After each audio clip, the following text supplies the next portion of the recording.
তোলা বা 1 ভরি রূপার সর্বোচ্চ দাম ঢাকাতে, একেবারে সর্বোচ্চ ঢাকাতে দাম হলো 2000 থেকে 2200 টাকা।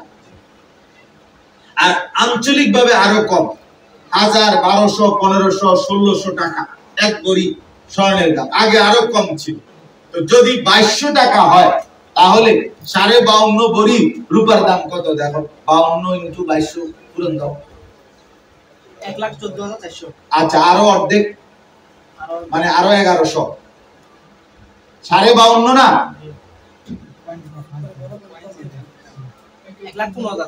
1,15,000 কত? 500। এই 1,15,500 টাকা কি হইল? 52.5 ভরি রূপার সর্বোচ্চ দাম। মানে আমি গতকাল জুমার নামাজ পড়াইছি ঢাকায়, তাহলে ঢাকায় আমি জিজ্ঞাসা করছি, তাহলে সেই হিসাবে অঞ্চল ভিত্তিক আরো কম আছে, যেখানে যারা দেয় যেখানে ওখান থেকে বুঝে নিলেই হবে। আমি জাস্ট একটা উদাহরণ দিলাম। তাহলে 2200 টাকা যদি সর্বোচ্চ 1 ভরি রূপার দাম হয়, তাহলে 52.5 ভরি রূপার দাম হলো কত? 1,15,500 টাকা। এখন এই মহিলার স্বর্ণ যে ছিল 1 ভরি, 2 ভরি, 1.5 ভরি, আর ওই জমা টাকাটা, এই দুইটা মিলাইয়া এখন 1 ভরি স্বর্ণের দাম কত? 1,42,000 টাকা। আর ওই যে 10,000 টাকা মিলাইলে কত হইল? 52,000। 5,000 টাকা মিলাইলে কত হইল? 1,42,000 আর 5 কত? 47,000। তাইলে 1,47,000 টাকা। তাহলে এবার বলেন, এই স্বর্ণ এবং এই জমানোর টাকা, এই দুইটা মিলাইবার কারণে এই আপনার 52.5 ভরি রূপার দাম সমপরিমাণ হলো কিনা? 1,15,500 টাকা সমান 1,47,000 কিনা, না তার চাইতে কম? তার চাইতে বেশি। তার চাইতে কি বেশি? তাহলে এই মহিলার উপরে যাকাত ফরজ হলো কিনা? অবশ্যই, অবশ্যই। আচ্ছা, আরেকটা হিসাব, কোন মহিলার কাছে টাকা নাই, 1 বছর ধরে জমানো কোনো টাকা ছিল না, আছে কখনো 100 টাকা, 200 টাকা, 500 টাকা, 1000 টাকা, কেউ কখনো দেয়, স্বামীয়ে দিছে, ফুতে দিছে, বাপে দিছে, হ্যাঁ, এটা আবার খরচও করে নিয়েছে 2 দিনের মাথায়, 10 দিনের মাথায়, 15 দিনের মাথায়, 1 মাসের মাথায়, এগুলো হবে না। মানে জমা ছিল 1 বছর টাকাটা, একটা টাকা 5,000 হোক, 10,000 হোক, ওই টাকাটা 1 বছর কি ছিল? জমা ছিল, এরকম টাকা। আর স্বর্ণ, দুইটা মিলাইতে হবে। আচ্ছা, কোন মহিলার কাছে মনে করেন, অনেকে আপনার মনে করতে পারে যে এগুলো এত ফেসাইলা কথা, হুজুর এটি বুঝছি না। আপনি ইচ্ছা করে বুঝছেন, মনে রাখবেন, এটা আসলে আপনি খাচ্ছতের কারণে বুঝছেন না, মানে আপনার সিদ্ধান্ত দিতেন না, এই জন্য আপনি বুঝতেছেন না। আপনি যদি চোখ, মানে ঘুম আপনার ভাঙছে, আমি ডাকতেছি আপনার উঠেন, আপনার সজাগ, কিন্তু এরপরও চোখ মেলেন না, তো আপনার কেমন উঠে? এই লোকের তো উঠানো যাবে না। তাহলে বুঝে সবাই, কিন্তু বুঝতে চায় না, ইচ্ছা করে বুঝতে চায় না। বুঝলে তো দিতে হবে, না না বুঝলেও আপনাদের দিতে হবে, কারণ আপনি তো আমার কাছে হিসাব না, আখিরাতে হিসাব।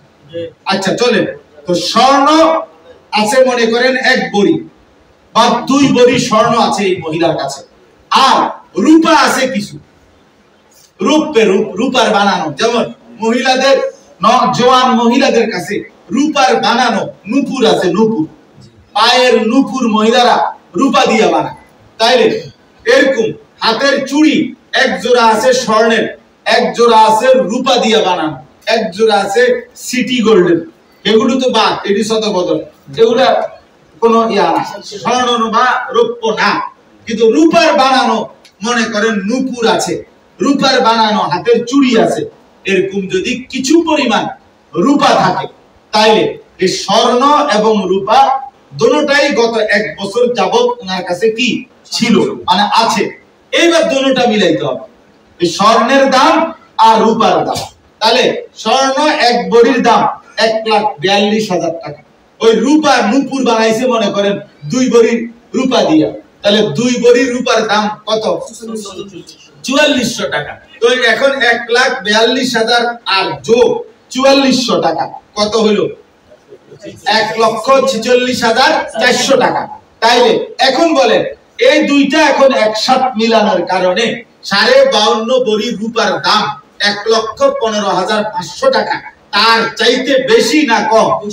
তাহলে অতএব এই স্বর্ণ এবং এইটুকু রূপা এই দুইটা একসাথে থাকার কারণে এই মহিলার উপরে যাকাত ফরজ। তো মহিলা কেমনে যাকাত দিবে? এই স্বর্ণ যেদূর আছে এদূরের দাম এবং রূপার দাম দুইটা মিলাইয়া যত টাকা হয় অত টাকার লাখে 2,500 টাকা, শতে 2.5 টাকা। এখন যদি দুইটা মিলাইয়া টাকা হয় 1.5 লাখ টাকা, তো 1 লাখ টাকায় দিবে 2,500 টাকা, আর 50,000 টাকার মধ্যে দিবে 1250 টাকা। তাইলে 2,500 আর কত? 1250, এই মিলাইয়া যত, জি 3750 টাকা। হ্যাঁ, এই হিসাবটা তাকে যাকাত দিতে হবে। এখন একটা কথা ভাইঙ্গা বলি, কোন মহিলা প্রশ্ন করতে পারবে বা পুরুষরাও প্রশ্ন করবে, হুজুর 7.5 ভরি কিতাব। অনেকে বলে না যে জানেন, আপনারাও জানেন যে স্বর্ণের কথাটা শুনলাম 7.5 ভরি স্বর্ণ। হ্যাঁ, এটাও ঠিক, এই কথাটাও ঠিক যে স্বর্ণের নেশাব 7.5 ভরি। মানে হলো কোন ব্যক্তির কাছে, পুরুষ কিংবা মহিলা, কোন ব্যক্তির কাছে শুধু স্বর্ণ আছে, 1 তোলা রূপাও নাই, এবং জমানো কোনো টাকাও তার কাছে 1 বছর নাই, শুধু আছে কি? স্বর্ণ আছে। মহিলার জমানো টাকাও নাই, মহিলার কাছে আলাদা কোনো কি নাই, রূপাও নাই, তাহলে আছে শুধু স্বর্ণ। যদি কারো কাছে শুধু স্বর্ণ থাকে তাহলে সেই স্বর্ণের যাকাত আসবে 7.5 ভরি হইল। অর্থাৎ যদি শুধু স্বর্ণ হয়, তাহলে যদি শুধু স্বর্ণ 7.5 ভরি হয়, তাইলে ওই স্বর্ণের উপরে কি আসে? যাকাত আসে। তখন 7.5 ভরি স্বর্ণের বাজার মূল্য হিসাব করে ওই লাখে 2,500 টাকা হারে কি দিতে হবে? যাকাত দিতে হবে। কিন্তু যদি দুইটা থাকে, স্বর্ণ এবং কি রৌপ্য, অথবা স্বর্ণ এবং কি টাকা, অথবা স্বর্ণ রূপা আছে, টাকা আছে, তিনটা আছে, তিনটা মিলাইয়াও যদি 52.5 ভরি রূপার দাম হয়, অথবা দুইটা মিলাইয়াও যদি 52.5 ভরি রূপার দাম হয়, তাহলে দুইটার দাম হিসাব করে এই মহিলার উপরে যাকাত ফরজ। এই কথাইটা আমাদের সমাজে বুঝে কম, এটা বুঝে কম। কথা বুঝছেন কিনা? তাইলে মা বোনদের এই দৃষ্টিতে এখন বলেন, মহিলাদের কাছে আপনার কি পরিমাণ যাকাত ফরজ হয় এখনকার সমাজে? আপনি এবার ভাবে দেখেন, মহিলাদের কাছে 1-1.5 ভরি স্বর্ণ নাই? কথা বলেন। আচ্ছা, মহিলাদের কাছে 5-10 হাজার টাকা 1 বছর ধরে জমানো আছে, এমন নাই? অসংখ্য মহিলার কাছে জমা। আগে ছিল কম, আগে বাপ চাচারা, আগের দাদারা, মানে আগের মুরব্বী যারা ছিল, তারা মহিলার কাছে ছাড়ে না, পয়সাও দিত। আরেক দিকে ফিরা টাকা গুনত, মহিলাদের সামনে কি করতে না, টাকাও গুনতো না, আরেক দিকে ঘুরিয়া তারপরে টাকা গুনত। আর এখন মহিলার কাছে টাকা রাইখা এরপরে হ্যান থেকে লয়। এটাই হলো এটিএম বুথ।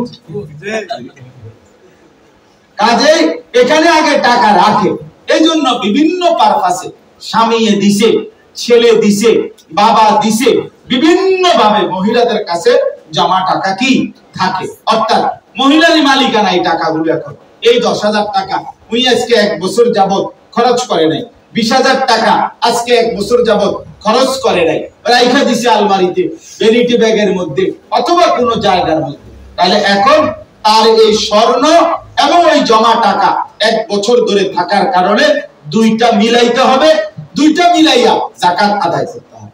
এই জন্য মা বোন, আপনাদের কাছে আমাদের অনুরোধ, আপনি এইভাবে প্রত্যেকেই আপনারা যদি এটা বুঝে নেন, আপনাদের উপরে এই ফরজ যাকাত। মনে রাখতে হবে, স্বামীর কবরে স্বামী যাবে, স্ত্রীর কবরে স্ত্রী যাবে। স্বামীর কবরে আপনি যাবেন না, আপনার কবরে স্বামী যাবে না। অতএব দয়া করে আপনার মালিকানাধীন যে স্বর্ণ আছে এবং আপনার মালিকানাধীন যে জমানো টাকা আছে, আপনারা মেহেরবানি করে আপনাদের যাকাত আদায় করবেন, আপনাদের যাকাত আদায় করবেন। আপনারাও বেশি বেশি দান করবেন, সাদাকা করবেন। আল্লাহ নবী সাল্লাল্লাহু আলাইহি ওয়াসাল্লাম মা বোনদেরকে, মহিলাদেরকে সাদাকা করতে বলছেন। বেশি বেশি।